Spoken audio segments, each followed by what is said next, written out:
first it was Dylan White, then it was Tyson Fury, then it was Derek Chisora, then it was Anthony Joshua, and now Deontay Wilder becomes the latest heavyweight boxer to express interest in a fight against former UFC heavyweight champion Francis Ngannou. Now, I do have to add a caveat. AJ, as far as I'm aware, never came out directly from his own mouth and said he'd like to fight Ngannou. Again, that's just as far as I'm aware, but his promoter Eddie Hearn did so on his behalf, okay?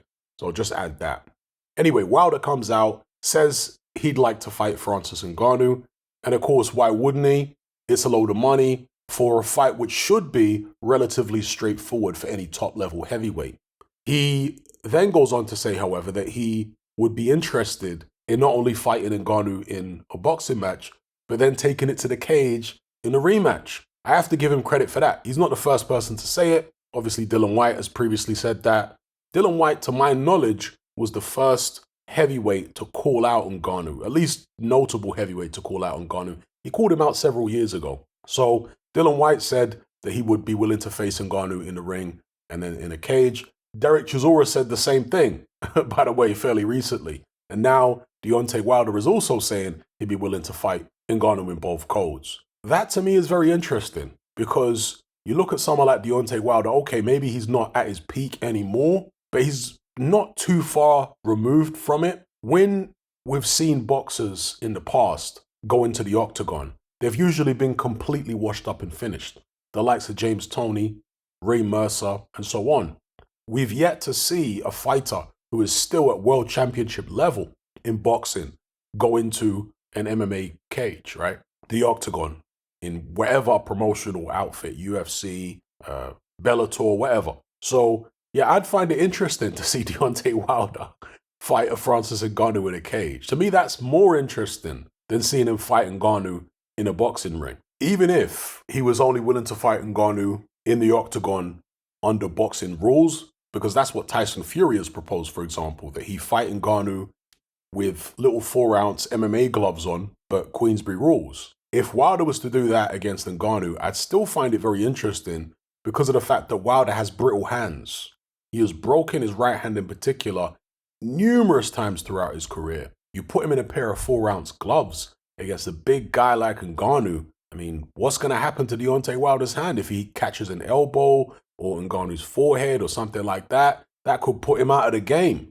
So even a Queensberry rules fight with 4-ounce MMA gloves, I'd find interesting with Wilder and Ngannou, or more interesting than a boxing match. I'd still watch a boxing match, don't get it twisted, because although Deontay Wilder has been one of the top heavyweights over the past few years, he isn't known for his technical prowess. So there wouldn't be as big a gulf in terms of technical ability, boxing ability between Wilder and Ngannou as there would between, let's say, Fury and Ngannou or AJ and Ngannou. So I guess what I'm trying to say is I'd give Ngannou a better puncher's chance against Deontay Wilder wearing 4-ounce gloves than I'd give him against Fury or AJ in 4-ounce gloves. Again, under Queensberry rules. With 10-ounce gloves, I think Ngannou's chances against Wilder or any of the top heavyweights reduce significantly. Now, Deontay Wilder isn't a champion, so the way I look at it is he's under no obligation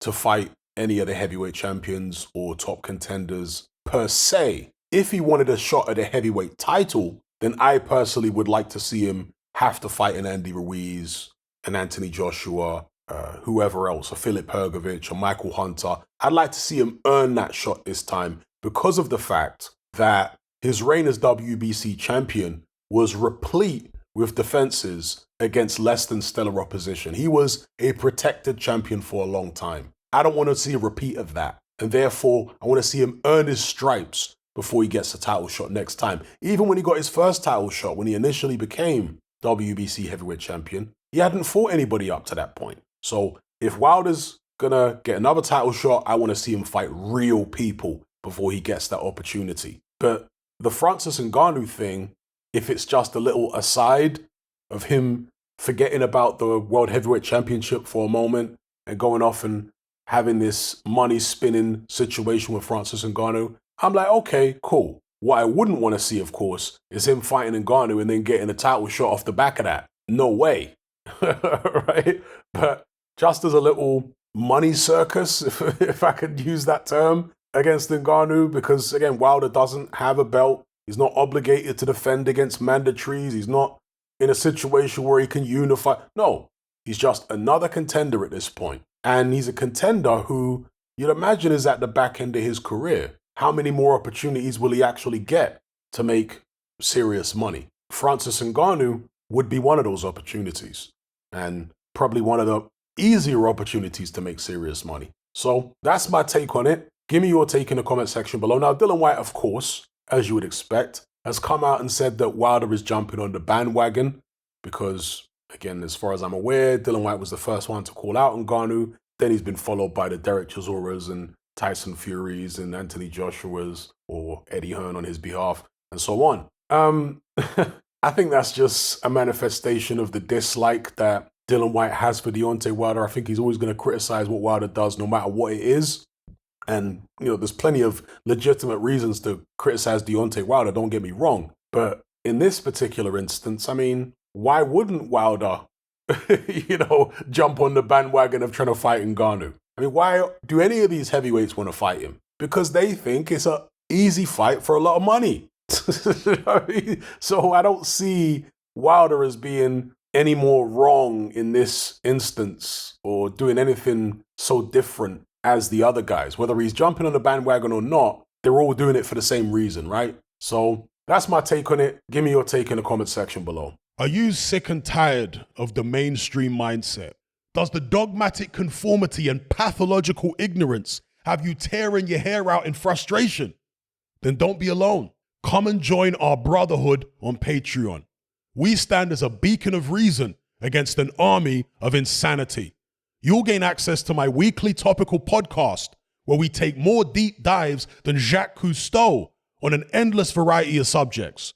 There's also videos, interviews, live Q&As, as well as a vast back catalogue of previous episodes, including my popular Confessions of a Nightclub Bouncer series.